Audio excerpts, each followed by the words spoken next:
So it's very green here in Ireland, and kind of green. It always comes back to green with the Vikings. A lot of times it's the game in Green Bay that dictates whether the Vikings are for real or not.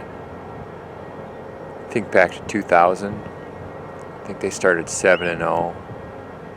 Then they got killed at Tampa Bay to go to 7-1. Then they went into Green Bay. I don't remember if it was Monday night or Sunday night. It was a night game, primetime game.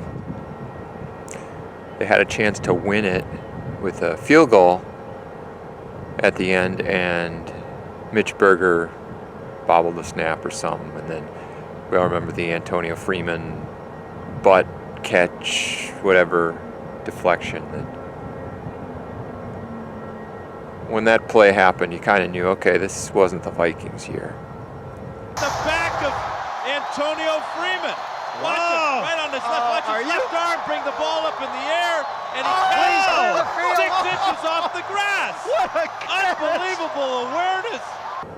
There was 2018, Kirk Cousins' first year, when the Vikings went into Lambeau. They're getting killed. And then there was this furious comeback led by Cousins, Diggs, Thielen. And they had the game won, basically. And Daniel Carlson just shanked a kick.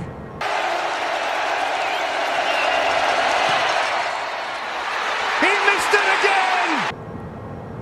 And they ended up tying in overtime. Kind of a sign that they weren't the real deal.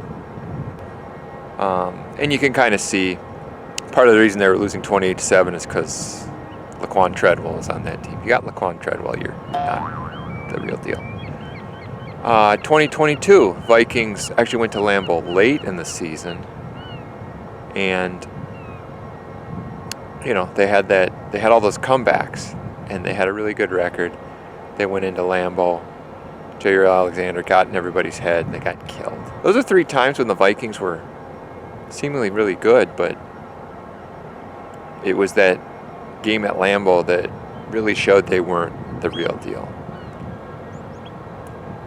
There are a couple other times, like let's say 2009, the Favre year, when the Vikings started 6-0, but we couldn't kind of tell what we had there, right? Because they had to have that Minneapolis Miracle against the 49ers. 12 seconds to go in the game. Niners lead by 4. Favre back to pass, pumps to the left, 8 seconds left. He gets away from the pressure, fires to the end zone. It's caught! It's Greg Lewis! Touchdown! Oh my heavens! Greg Lewis! Welcome to Minnesota! They had a really ugly win against Baltimore at home, where the defense just imploded. On the run! Unbelievable! All the way to the end zone is Ray Rice! Then they went into Pittsburgh. There was that famous play, of course. Off the fingertips of Taylor! And the way they lost to Pittsburgh. Off the fingertips of Taylor! Pittsburgh was a good team. Vikings played them tough. They lost in the end, but it kind of showed maybe we got something here. And then the next week they went into Lambeau. Everyone's talking about Brett Favre going back to Lambeau. Brett Favre comes back to Lambeau Field. Brett Favre. Brett Favre. Brett Favre. Brett Favre. Favre. There's so much of the attention on the Favre visit back to Lambeau. Brett Favre. Tom Jackson.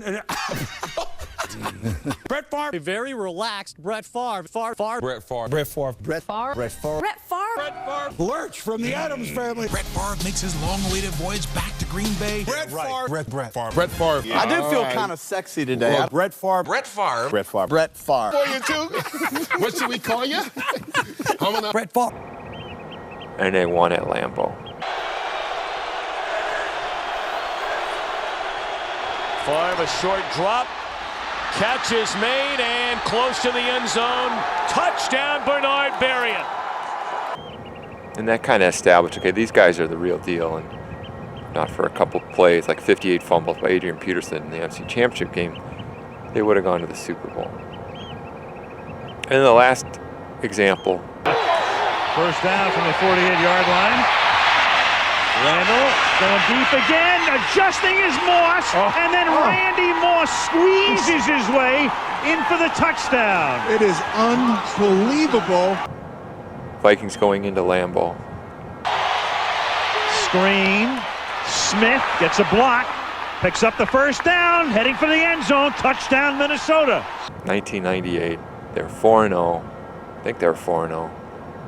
Kind of everybody thought the Packers would win. The Vikings just annihilated them. This is Randall Cunningham, and he's going for 7 more, and it is Moss getting position. Touchdown. He's unstoppable. What's going to happen this week? Hard to say. Hard to say, I see.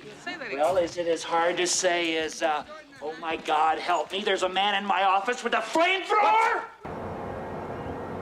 But this will go a long ways to telling whether this Vikings team is for real or not. There's a number of guys who are kind of stepping up their game. That's a sign of a good team, when guys just suddenly elevate their play, and everybody kind of elevates their play. Darnold has elevated his play, obviously. Hopefully he can keep that up. He's also adding a little mobility we didn't have with Cousins, a little bit of decisiveness we didn't have with Cousins. The running back position, we've got Aaron Jones, who's very decisive. We've seen some good screen plays out of the Vikings offense all of a sudden. Part of it is Aaron Jones catches that ball and he takes off. He doesn't wait for it to develop. He gets his butt moving. Jalen Naylor has stepped up. A number of guys are stepping up. Garrett Bradbury is still Garrett Bradbury. That's not going to change. That may let us down in the end. Our pass defense, I think, may let us down in the end. I just don't trust us. The downfield game, we leave the middle of the field open a lot. Don't know that I trust it, but I don't know. Maybe this is one of those years where they are for real, and this game at Lambeau will demonstrate that.